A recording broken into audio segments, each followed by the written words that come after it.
માતરના મેલેજ ગામથી સામે કિનારે રઢુને જોડતો નદી ઉપરનો ભૂંગળા નાખીને બનાવેલો પગદંડીનો પુલ તંત્ર દ્વારા તોડી નાખવામાં આવ્યો। તો આવો જોઈએ શું છે સંપૂર્ણ વિગત। માતરના મહેલેજ ગામથી સામેના કિનારે રઢુ ગામને જોડતો નદી ઉપર ભૂંગળા નાખી બનાવેલ પગદંડી પુલ તંત્ર દ્વારા તોડી નાખવામાં આવ્યો। જોવામાં આવે તો આ બંને ગામોને જોડતો પુલ ફક્ત ને ફક્ત ગરીબ મધ્યમ વર્ગના લોકોને આશરે 20 થી 30 કિલોમીટર ફરવું ન પડે એ હેતુથી જ મહેલજ ગામના સેવાભાવી નવ યુવાનોએ ભૂંગળા નાખી બનાવેલ હતો। વધુમાં જોવામાં આવે તો ખાલી મહેલજ અને રઢુ ગામ પૂરતું ન હતું, બીજા ઘણા ખરા ગામના લોકો પસાર થતા એનું મુખ્ય કારણ એ જ હતું કે ફક્ત ને ફક્ત 2-3 કિલોમીટરમાં આ ગામથી સામેના કિનારે પગદંડી અથવા બાઇક લઈ પસાર થવાય, બીજો કોઈ હેતુ ન હતો। પણ આજે જોવામાં આવે તો તંત્ર દ્વારા પાડાના વાકે પખાલીને ડામવા જેવી નીતિ અપનાવી છે।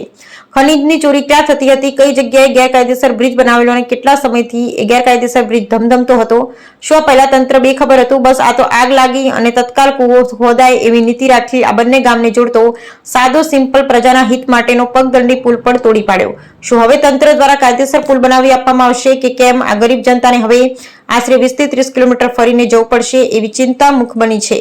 આ ગરીબ જનતાને હવે જોવા નહીં રહ્યું કે આ પુલ કોની મિલીભગત અથવા કોના ઈશારે થયું એવી જનતામાં રોષની લાગણી જોવા મળી છે।